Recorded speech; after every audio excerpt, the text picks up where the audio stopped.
The alarm's going off, man. Stop hitting snooze. I need you. If you're looking to feel like warm and fuzzy inside, like I'm your guy, so they're in my top 20 EHL teams for sure. There's emotion, there's hatred. This is not like a very friendly series. It's like SpongeBob when he's got like the napkin and like the potato chip. Like that's how I feel. Listen, Colson, I didn't have fun. Everything in my body hurts right now. The team that has the lead in the second period is just not going to win that game. There's no need for air quotes. He's tardy all the time. It's the American thing to do. I was alive, just not buried. No, don't get pucks deep. Hang on to the puck. Pass the puck. Shoot the puck. Are we live? Are we live? We're having a good time. JKP, baby. JKP. Welcome into another edition of the EHL eShow Summer Coaches Series edition of the podcast. Up first, we have the North Division champions from this past season, the New Hampshire Avalanche head coach, Chris Cerrella. Coach Cerrella, I look forward to every time I get the chance to talk to you, whether it's on the air, on one of these, or just around the rink. So thank you for being here. Yeah, no, thanks for having me, Jake. I'm definitely looking forward to it for sure. Absolutely. Another year for the Avalanche, another great postseason run, another year leading the pack in college commitments as well. So continuing to strike the balance of, personalized development for each player, but also the team success where you guys are, having now back-to-back 40-plus win seasons. Just how do you strike that balance continually at the Avalanche program? Yeah, I mean, it's, for us, the college commitment thing's very important, and we just finalized another one today, and then we have one more coming. So we'll sit at that 14 number, which is pretty good, especially with the change of the landscapes and the transfer portal and things like that. So it's really our number one focus is just getting the kids to the next levels. We also did have some kids commit to the ACHA this year, which is great. That's what they wanted to do. That was their goal, and it's amazing for them, right? So I think that just year after year, we look for those players that have a high compete level, that are good character, coachable, and are willing to come in and believe in the process and what is our process, right? Nothing's handed to you. All our kids work for everything that they get, and we just try to recruit those kind of players that believe in what we do. Yeah, absolutely. And the trust goes both ways. And during our intermission show at Babson, you mentioned how important it was to get all your guys the crucial game situations, for that development purpose, 6-on-5, killing off penalties, defending a lead late in the game. You have a lot of coaches that just chase wins at this level. So how does putting those players, no matter where they are in the lineup in those situations, foster more trust between the player and the coach? Yeah, I mean, like you definitely, we had 4 lines, and our 13th player, which, all the teams play now too, that player got ice time as well. We just believe it. We didn't really have number 1, 2, 3, 4. We rolled them and it didn't matter who was, on a defensive zone face off with a minute left and we're up a goal or we're down a goal. We entrust in all our guys because if as coaching staff, we don't give them that confidence, they'll never have it, right? So we believe that's the way they develop. They have to learn to win that draw or tie up their man in front or score that big goal. They have to learn to be in the big moments. And that's what true development is really all about. And I feel it's kind of gone to the wayside in junior hockey now. It's nobody believes in the players winning those big moments. They just believe, my best players will win the game for me. That's not how we work with the Avs. It's just different. It's the way we've been since 2017, and I really don't think we will be changing our model because our model works. And is that a college-focused mindset where, every game in a shortened season, like at the NCAA level, is, comes down to some big moments? Yeah, well, in college hockey, you only get 25, 26 games. So every shift you have is big, so, whether it's a big defensive player, a big offensive player, a big save, right? Every game matters at that level. You lose one, it could eliminate you from either the national tournament or playoffs or whatever. So it's big stage, big players. That's what we call it in our locker room, and that's kind of the how we train our players. We feed the mind so the body follows, right? And it's you could tell by our play, and not only that, you could tell that we had a lot of college committed players on our team this year, and that means that our team was college ready. Yeah. And when you look at the minutes too, there's nobody that really runs away with it. It's all relatively even across the board. For this season specifically, do you feel like that was a byproduct of, the depth that you guys had, or was it something that was intentionally done by you and the coaching staff, with that development priority? Yeah, no, I mean, I think yeah, it's something that we work on, right? We want to have that development. We want to have the guys in the right spots, and when we recruit, we recruit to replace. So we're looking for guys to replace players that just left that did a really good job for us. So we just kind of continue that trend year after year, and make sure that from the start of the year to the end of the year, we have that same message going in the locker room.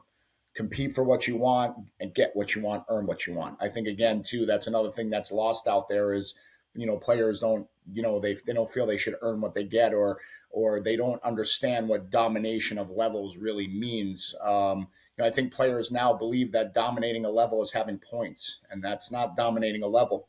And I'll just give you for instance, I scored a lot of points in college hockey, but I never made the NHL, right?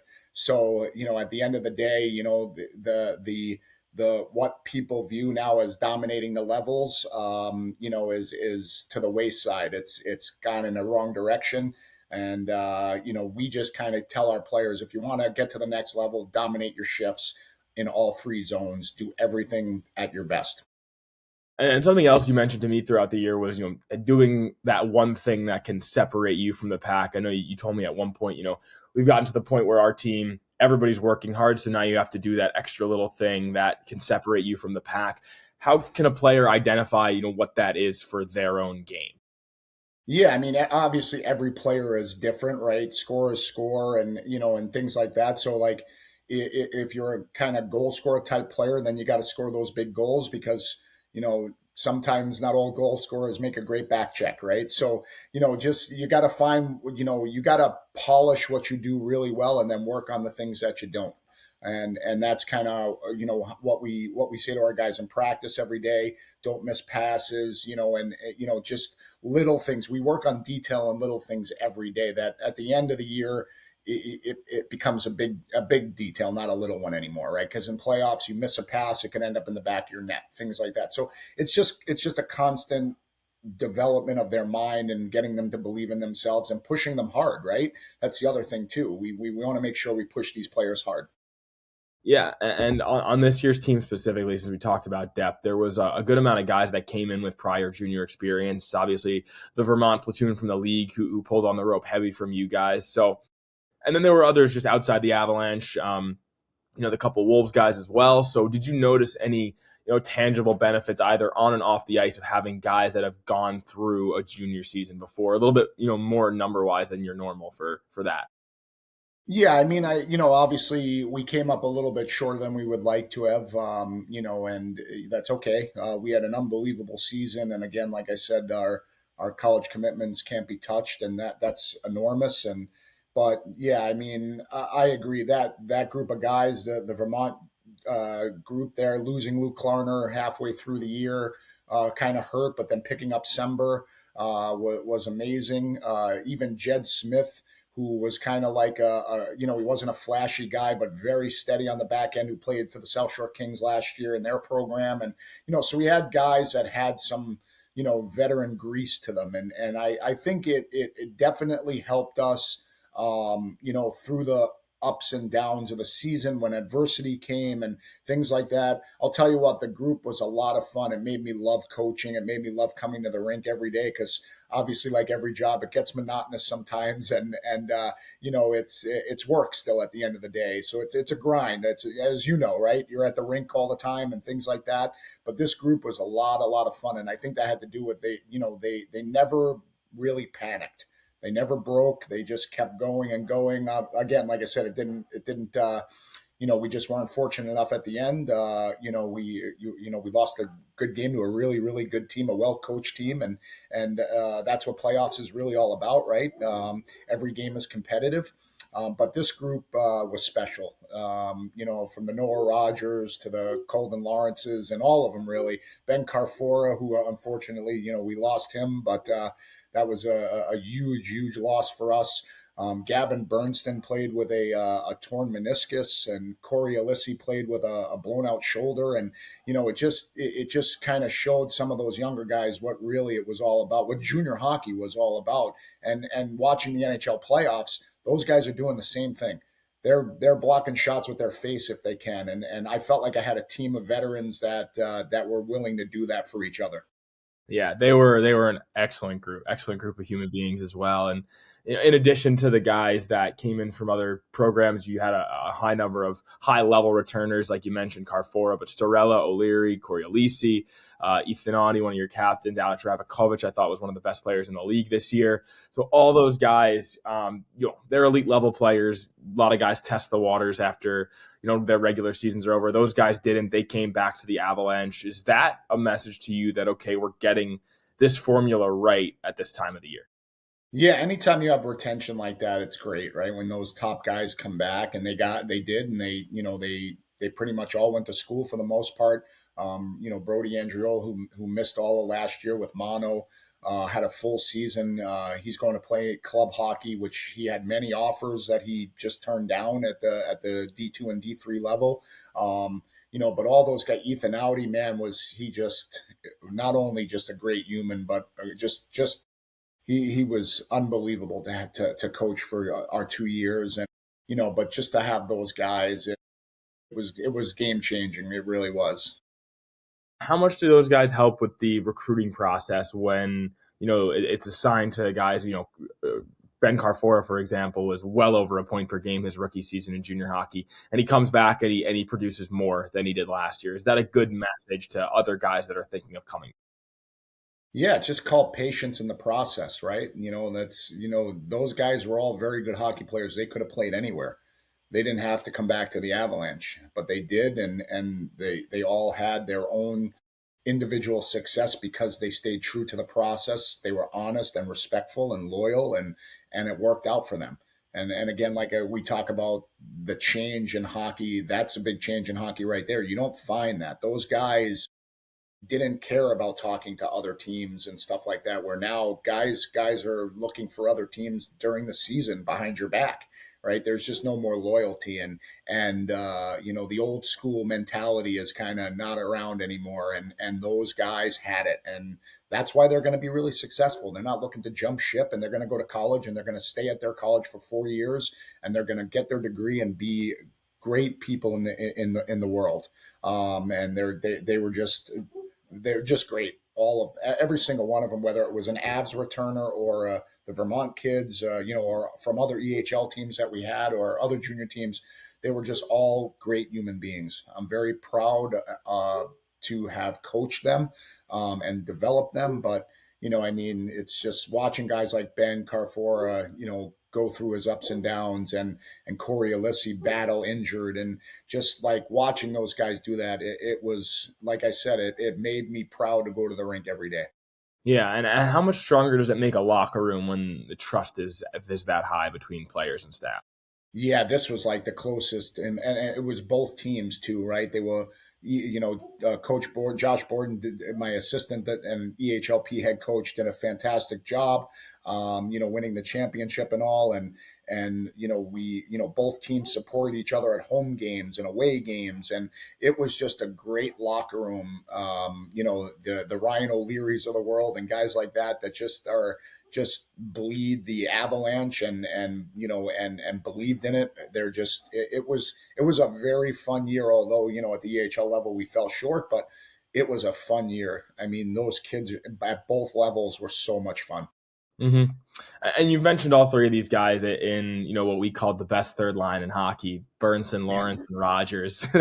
When other guys were shuffled around throughout the season, it felt like for maybe 6 months straight, those guys we're never apart from each other, except for when Bernie was hurt a little bit at the end there. What enabled them to be such a constant on your team, amidst injuries to other guys and just general lineup changes? How did they stick together? Why was it hard to break them up? Yeah, I mean, I just think their chemistry. Well, Colden and Bernie were together in Vermont, so there was already chemistry there. And Rogers was kind of a guy last year that he was still trying to figure it out, right? Even though he was a big presence and he played really well, but compared to the way he played this year, where he was just like, wow, this year. To add Noah to those two who also worked hard and had skill and could play, they were dangerous, and they practiced well. They just did everything very well, whether it was in practice or in games. You know, I couldn't tell you when they had a bad game. They were just, you know, they were consistently good. And that's another thing I always tell guys: be consistently good. You're never going to be great, and you don't want to be bad, right? So find your way to be consistently good. And that's what they did. They found their way to be consistently good. And they loved to play together. They never wanted, like, even when they went into kind of point slumps or whatever, I would say to them, you want to try something? Nope. We don't want to try anything different, coach. You know, and like, other than when, you know, Bernie got hurt a little bit, but Bernie fought back to be back in that lineup to finish the year with his line mates and his teammates, right? He was wasn't ever missing the playoffs. He was not missing out, no way. But yeah, they were great. Like, they were fun to watch at times. You know, mostly throughout the whole year. They just, again, like you said, that from the start to the finish, the minute they were put together was tremendous. They were a big part of our success. So fun to watch. So good. As far as the additions go, Casper Gaw and Ryan Sember both paid dividends for you guys. You lost Luke Klarner to St. Mike's College at the midway point of the year. How did you see Sember slot into that top D spot role? And for Casper, just how he came along stronger, you know, the more time he spent in Avalanche colors. Yeah, wow, Ryan Sember, I think, you know, I kind of unleashed the beast a little bit. You know, he played in the league last year. I thought he was good, you know, but I didn't realize how good he was. You know, he learned to defend way better. His, you know, just his joining the rush, just everything. He is going to be a very good NCAA player. There is no question. He can skate. He's got a good IQ, and he can go forever. Like, you know, we rode him hard in the playoffs, and he just kept going and going and going. You know, and when it comes to Casper, you know, he spent about 30 games in the North American League, and you know, it wasn't at the point of him being 20 years old where he was getting the ice time he was going to need, and he kind of knew he had to, you know, come to a league that he can get a better chance and more exposure, and he did. And he was an outstanding young man. What an addition. He, you know, it took him a little while, just like it does everybody else, right? You know, the first 3 or 4 games, he was off a little bit, and, you know, he was kind of tentative in the locker room a little bit, and then he opened up, and it really helped his game. And the great thing I love about Casper is, like, you know, he didn't have an ego to him when he got here. He wasn't like, oh, I just played in the North American League, I'm too good. Oh no, he came in and he took right off and did what a great job he did. It was a great addition. And sometimes you hesitate as a coach to bring guys in because you don't know if it's going to affect the room. And both Semba and God did not, you know, they did not affect the room at all. In fact, they affected it only in a positive way. Right. You know, and Semba is going off to play for Coach Hooley there at St. Joe's, and Casper's now going to play at Wisconsin Concordia, where my former player, Jimmy Masso, is the head coach, and also a former coach in the EHL as well for the Vermont Lumberjacks. My very good friend Adam Hooley gets one of my top guys, and my former player Jim Masso, who's doing an outstanding job in college hockey right now.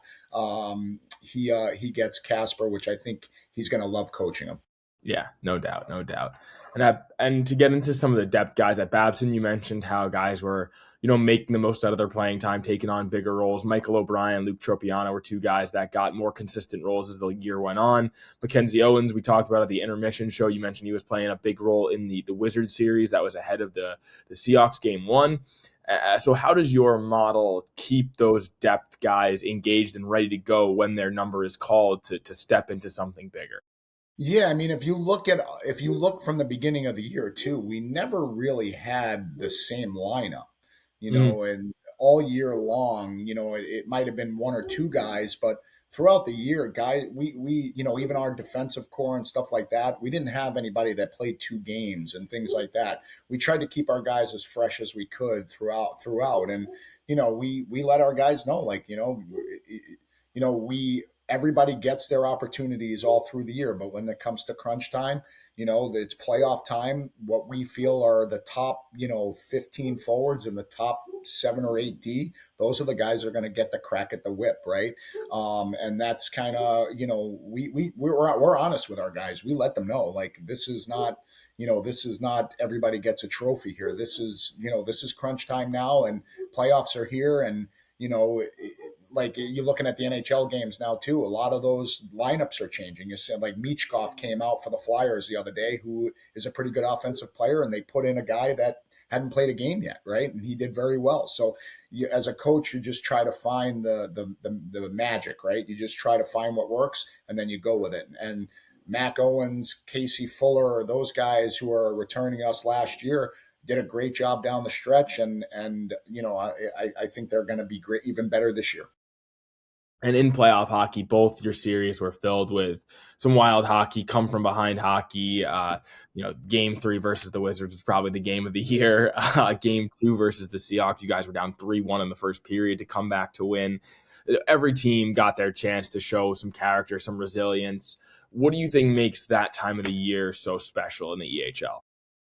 Yeah, playoffs in a lot of sports are probably the best, the best all year long, because the players realize that time is running out, and especially for hockey players, we're kind of wired different, right? Like, we don't want to lose, we don't want to go home and end early, right? So, I think that Wizard series, wow, Corey and I spoke. A couple of days in a row after our series, and we're like, wow, like, those kids battled. Like, there were guys that, he had a couple of guys, I think in the overtime game, I think he had a couple of guys that were, in the 60 plus minutes, Yes. and so did we, right? So, we were like, man, did they ever battle? What warriors, right? And I think that's the great thing. Like, you look at our 2 series, and it was, obviously Wizards, Seahawks, us, even and Walpole, 4 unbelievable hockey teams, right? Like, and I think those series, in both those brackets there, those series were, the Walpole Seahawks series, unbelievable, right? Like, then you come to us and the Wizards, unreal. Then us and the Seahawks, it's just good. Playoff hockey is just so much fun, right? And so it was at that time of the year. The kids are like, well, it's do or die now, so we might as well leave it all on the table. And I felt like, in the series that we had, and the series that I watched up here in the North, I felt like every single kid on all those teams left it all on the table.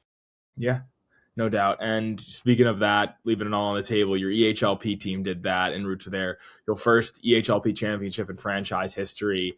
They were well built, well coached, but they were also so deserving of it, doing it the right way, all young kids.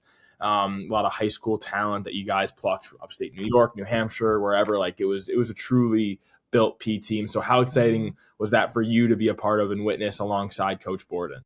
Yeah, it was awesome. Coach Borden, Josh did a tremendous job. He's learned so much, about himself, because he coached a long time ago in the league up in Laconia, and then he got out of coaching for a while, and did life and family and kids.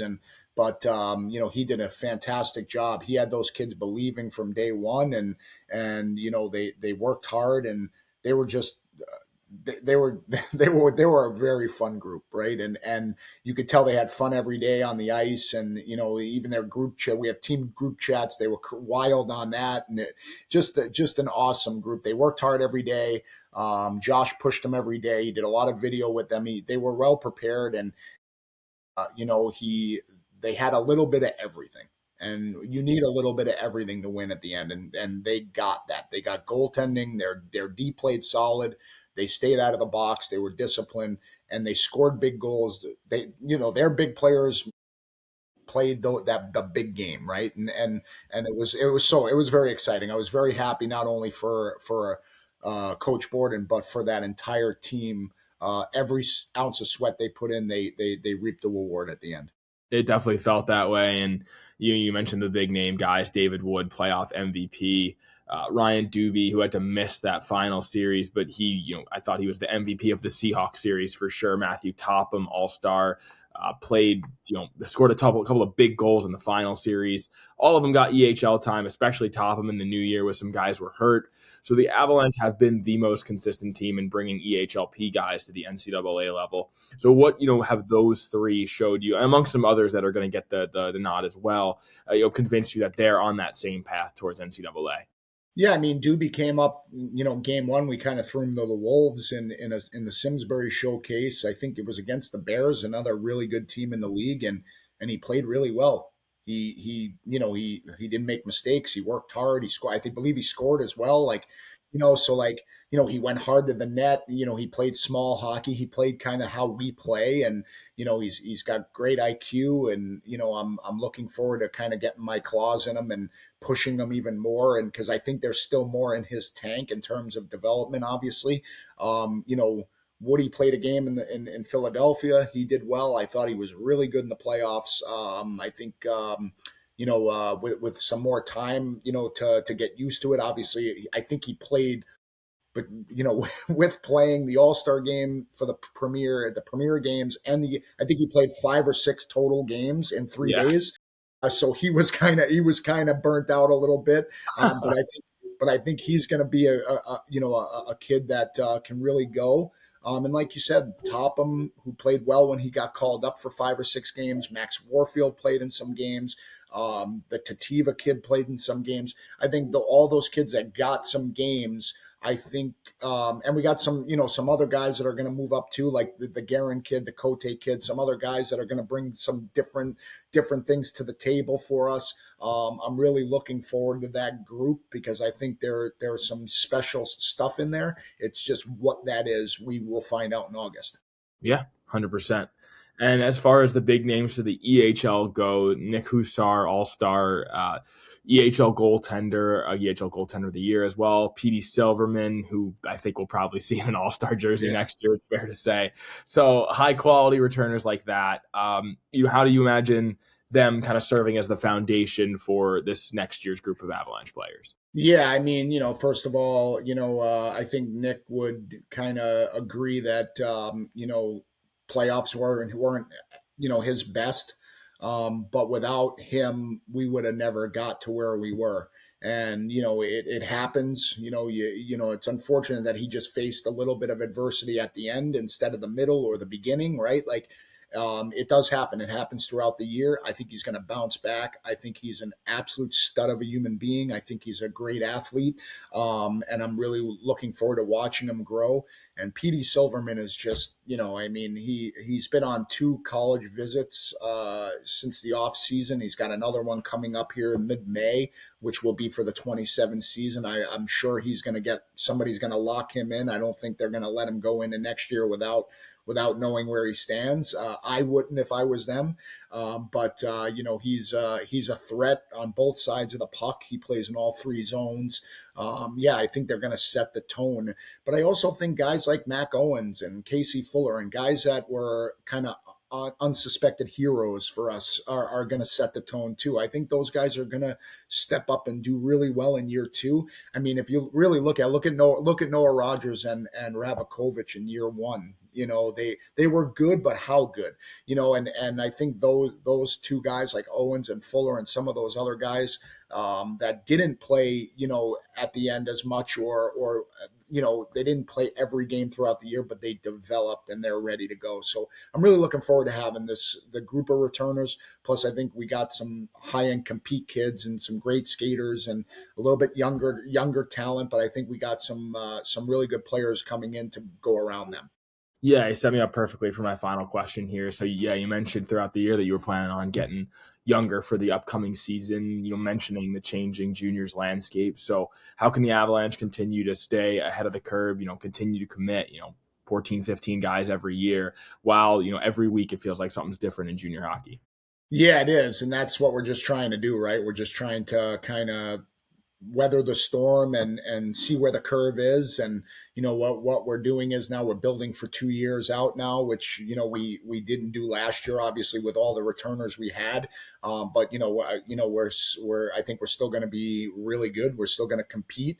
We'll get some bumps and bruises early because we are going to be younger, but we're going to be young and talented. So, you just got to keep changing with the times. It's no different than as a coach. I've been coaching now 21 years. It's a long time, and the landscape has changed 6 times since I started coaching. So you got to adapt to those times, and that's what we're trying to do, and what we'll continue to try to do. But yeah, I think this was a perfect year where we can go out with a veteran class and bring in some good, young, hungry guys, almost like a rebuild in a way, but not really, because we still have some really good veterans coming back, but more to where like we're gonna get some guys in here that can really play, that might be 2-year guys, or they might go to school right away, right? We just don't know because of the landscape shift. We don't know if, with another new rule coming down with, you might only have 5 years now and stuff like that they could turn around tomorrow and say, well, it starts next year.